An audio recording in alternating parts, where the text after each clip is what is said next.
जो mental math कक्षा 10 का अगला भाग कर लेते हैं। मैं हूं हरी सर और आप सभी बच्चे देख रहे हैं आपका अपना YouTube चैनल जिसका नाम है maths with Hari sir, special Hindi medium के बच्चों के लिए। आइए करना शुरू करते हैं। तो प्रश्न नंबर 16 आ गया है आपके सामने और इसको करना है हल। आइए करना शुरू करते हैं। तो यहाँ पर देखो क्या कहता है, यदि बहुपद ए एक्स की घात 2 जमा बी एक्स जमा सी का 1 शून्य के 1 है तो बी जमा सी बटे ए का मान बताना है। अगर ये शून्य के 1 है तो इसका मतलब जो भी शून्यक होता है वो उस बहुपद को संतुष्ट करता है। ठीक है, यदि हम यहाँ पर ये जो बहुपद दिया हुआ है ए एक्स की घात 2 जमा बी एक्स जमा सी, अगर यहाँ पर एक्स की जगह हम 1 रख दे तो कुछ ये बहुपद इस तरीके का दिखेगा, ए जमा बी और जमा सी। ठीक है, क्योंकि x की जगह 1 रखेंगे तो 1 की घात 2, 1 को 2 बार गुणा करेंगे तो 1 ही आएगा और 1 को a से गुणा करेंगे तो a रहेगा। तो ये आ गया आपका। अब यहाँ पर आपको करना क्या है, आपको a का मान निकाल लेना बच्चों। पहले a का मान निकाल लीजिए, इसको ब्रैकेट में डालकर और बराबर के निशान से इधर ले आए तो घटा यहाँ पर ब्रैकेट b जमा सी इस तरीके से हो जाएगा। तो a का मान निकल गया। ठीक है, अब यहाँ पर शून्य को जो जिसका मान हमें निकालना है, मान हमें जिसका निकालना है वो देखो इधर क्या दिया हुआ है। ये देखो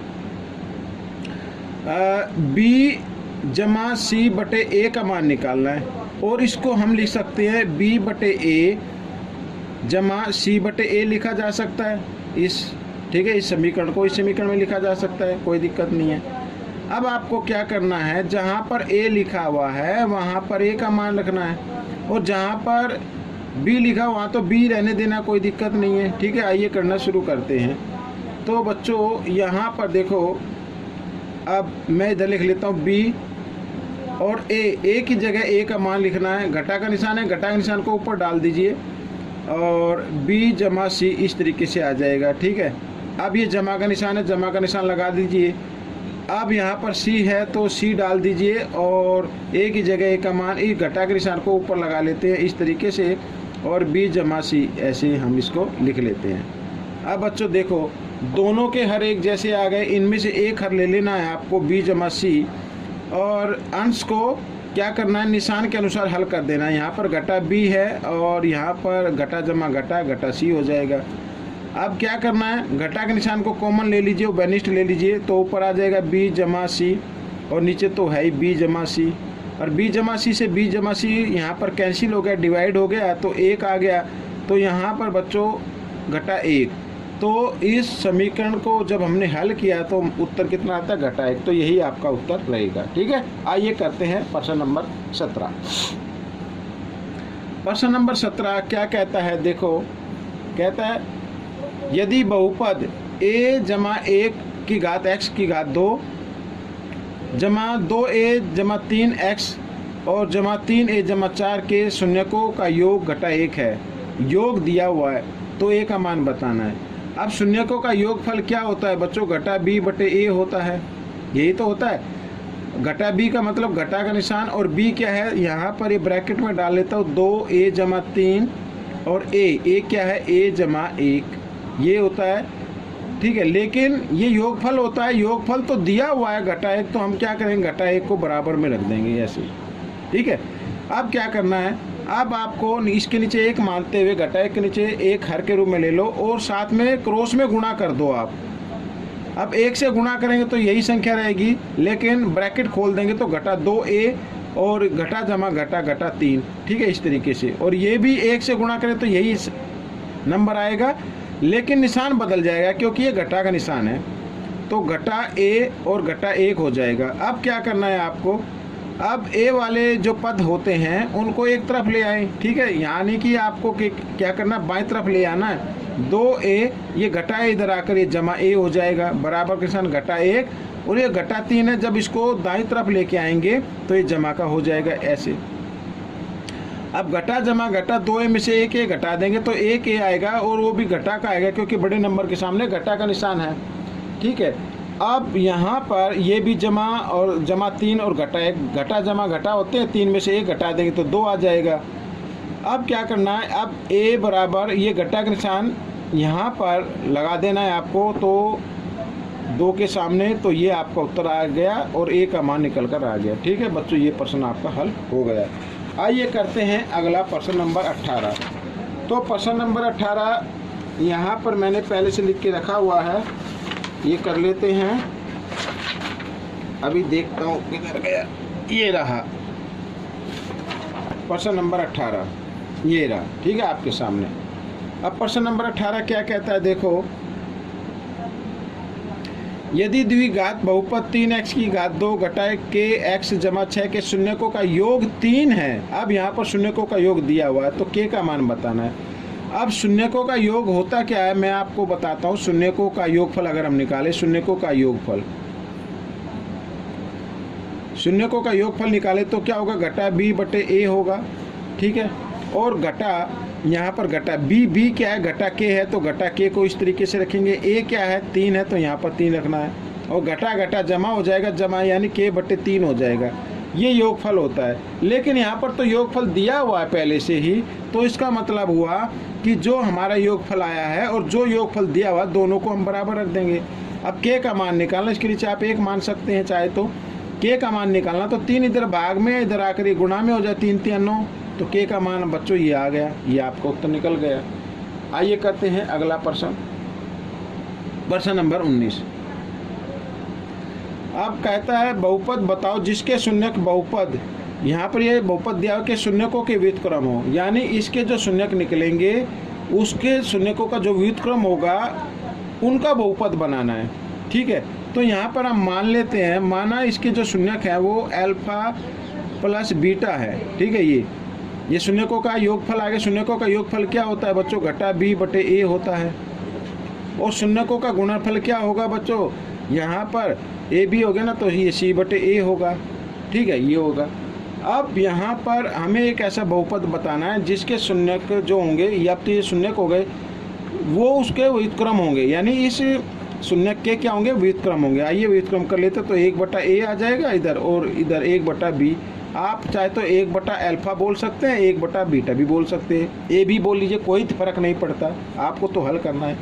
अब देखो यहाँ पर, अब इसको हल करते हैं। अब क्रॉस में गुणा कर देंगे बच्चों, तो क्रॉस में गुणा करने पर ये आएगा कुछ इस तरीके से, बीटा प्लस अल्फा, और यहाँ पर अल्फा बीटा। अब क्योंकि ये प्लस का है तो आप इसको अल्फा प्लस बीटा भी लिख सकते हैं, इस तरीके से लिख सकते हैं। ये आ गया। ठीक है, अब शून्यकों का योगफल आ गया, ये निकल कर शून्यकों का क्या आ गया, योगफल आ गया। अब यहाँ पर बच्चों, ये हमने व्युत्क्रम में लिखा था, तो यहाँ पर बच्चों आपको करना क्या है, मैं आपको बताता हूँ। शून्यकों का योगफल यहाँ पर लिखा है ये घटा b बटे a, तो घटा b बटे a लिख देंगे हम, और बटे में ये गुणनफल दिया हुआ, तो यहाँ पर c बटे a लिख देंगे इस तरीके से। ठीक है, तो अब घटा b बटे a, और ये जब डबल भाग में आ गया तो हम क्या करें, गुणा का निशान लगा के इसका उल्टा लिख देते हैं इस तरीके से, तो a से a कैंसिल हो गया, घटा b बटे c हो गया, ये हो गया। ये क्या हो गया, शून्यकों का योगफल हो गया। अब योगफल क्या होता है, घटा b बटे a होता है, तो यहाँ पर ये घटा का निशान जमा में हो जाएगा बच्चों, इस चीज़ का याद रखना। ठीक है ना, यानी कि घटा b बटे a होता ना, ये योगफल होता ना, योगफल हमारा ये निकला है। अगर हमें इस इक्वेशन में रखना है तो क्या हो जाएगा, घटा घटा जमा हो जाएगा, तो यानी कहने का मतलब है ये b बटे c हो जाएगा, इस चीज़ का ध्यान रखना। अब गुणनफल भी निकाल लेते हैं, तो 1 बटे अल्फा गुणा 1 बटे बीटा, तो 1 बटे अल्फा बीटा आ जाएगा 1 बटे, अब गुणनफल क्या है, यहाँ पर c बटे a है, तो c बटे a आ जाएगा इस तरीके से। अब 1 बटे c, और ये a इधर गुणा के रूप में आ जाएगा, तो यानी a बटे c आ गया। ठीक है, अब आपको बहुपद बनाना है। अब यहाँ पर मान लीजिए k कोई वास्तविक संख्या है, तो x की 2, ठीक है, जमा bx, और bx क्या आ गया बच्चों, b बटे c आ गया, तो यहाँ पर b बटे c और x लिख देंगे, और साथ में जमा c आएगा, c यानी गुणनफल आता है, गुणनफल क्या a बटे c है, तो ये a बटे c लिख दिया, तो ये आपका उत्तर निकल कर आ गया है सामने। ठीक है, आइए करते हैं प्रश्न नंबर 20, आखिरी प्रश्न है, आइए इसको कर लेते हैं। और इस प्रश्न को करने के लिए जगह कम पड़ेगी, तो मैं अलग से एक पेज और ले लेता हूं बच्चों, यहाँ पर इस पेज पर मैं करके दिखाता हूँ। देखो क्या कहता है, यदि बहुपद, ये बहुपद दिया हुआ कि शून्यक अल्फा और बीटा है, तो द्विघात बनाना है जिसके शून्यक अल्फ़ा प्लस बीटा स्क्वायर और अल्फ़ा माइनस बीटा, ठीक है, या अल्फ़ा घटा बीटा स्क्वायर है यहाँ पर, ठीक है। इस तरीके से आइए करना शुरू करते हैं। तो बच्चों ये अल्फ़ा बीटा इसके क्या है, शून्यक है, तो शून्यकों का योगफल अल्फ़ा प्लस बीटा, ये शून्यकों का योगफल होता है, निकाल लेते हैं। क्या होता है, घटा बी बटे ए होता है, और यहाँ पर घटा बी, बी क्या है बच्चों, घटा 3 है तो घटा 3। इस तरीके से ए क्या है, कुछ नहीं है तो 1 मान लीजिए, तो यहाँ पे आ गया 3। ये शून्यकों का योगफल आ गया। शून्यकों का गुणनफल भी निकाल लेते हैं। शून्यकों का गुणनफल क्या आएगा बच्चों, तो सी बटे ए होता है, और सी पर क्या लिखा है, 2 लिखा हुआ, 1 नीचे लिख लेंगे ए के रूप में, और ये आ गया, ये योगफल आ गया, और ये क्या आ गया, गुणनफल आ गया।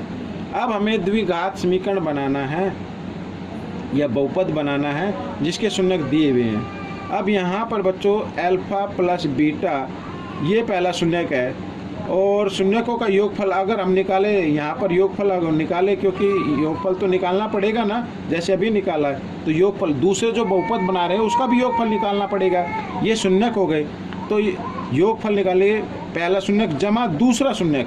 अब ये दूसरा शून्यक है। अब मैं आपको बताता हूँ, यहाँ पर अगर alpha minus beta whole square दिया हुआ या ए घटा बी की घात 2 दी हुई है, तो ये बराबर होगा ए जमा बी की घात 2 यहाँ पर और घटा 4 ए बी, इस तरीके से ये बराबर होता है। तो इसकी जगह यहाँ पर, इसकी जगह हम क्या लिखेंगे, ये पहला ब्रैकेट है और ये दूसरा ब्रैकेट है, इसकी जगह हम लिखेंगे ये अल्फ़ा प्लस बीटा की घात 2 और घटा 4 ए बी, ठीक है, ये होता है बच्चों यहाँ पर।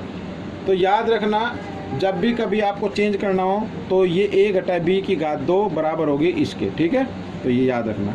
अब यहाँ पर अल्फ़ा प्लस बीटा ये यानी योग आ गया, अल्फ़ा प्लस बीटा का मान कितना, 3, तो यहाँ पर 3 रखेंगे, 3 की घात 2, ठीक है, ये अलग ब्रैकेट में रखना है, और जमा यहाँ पर दूसरा ब्रैकेट है तो यहाँ भी 3 की घात 2 आ जाएगा, घटा 4 और ए बी का मान आया 2, यानी अल्फ़ा प्लस बीटा, ये गुणनफल हो गया ना, तो ये गुणनफल आ गया इस तरीके से। 3 को 2 बार गुणा किया, 9 आ गया बच्चों यहाँ पर, और जमा 3 को 2 बार गुणा करेंगे, यहाँ पर 9 और 4 दूनी 8, इस तरीके से। अब 9 में से 8 गया बच्चों, 9 जमा 1, यहाँ पर ये आ गया बच्चों 10, ठीक है, ये क्या आ गया, योगफल आ गया। लेकिन योगफल वास्तविक में होता क्या, घटा बी बटे ए होता है, यानी घटा 10 बटे ए का मान 1 रखना है, ठीक है, ये हो गया। अब ये योगफल आ गया, इन दोनों शून्यकों का योगफल निकाला तो योगफल ये आ गया। अगर हमें गुणनफल निकालना हो तो आपको पूरा करने की जरूरत नहीं है, जो भी मान निकल कर आए, जैसे ये आए हैं तो इनको ही गुणा कर दे। ये इस ए प्लस यानी अल्फ़ा प्लस बीटा स्क्वायर का मान आया है, और गुणा, और जो एक मान आया ये दूसरे जो समीकरण आया था जो हमने इक्वल लिया था उसका आया है, तो इनको गुणा कर दीजिए तो 9 आ गया, ये गुणनफल आ गया। अब यहाँ पर हमें क्या करना है, हमें एक बहुपद बनाना है। मान लीजिए कि कोई वास्तविक संख्या है, तो यहाँ पर x की घात 2, ठीक है, और यहाँ पर आएगा शून्यकों का योगफल। योगफल क्या है, घटा 10 है, तो घटा 10 x लिख देंगे, और जमा फिर आता 9, यहाँ पर गुणनफल आता, गुणनफल 9 है, तो ये बच्चों ये आपका उत्तर बन गया। तो इस तरीके से ये प्रश्न हल हो गया है और ये वीडियो भी कंप्लीट हो गई है। आपको ये वीडियो कैसी लगी मुझे ज़रूर बताना, और इसमें से सीखकर ज़रूर दूसरों को सिखाना है, तभी आपके अच्छे मार्क्स आएंगे। धन्यवाद।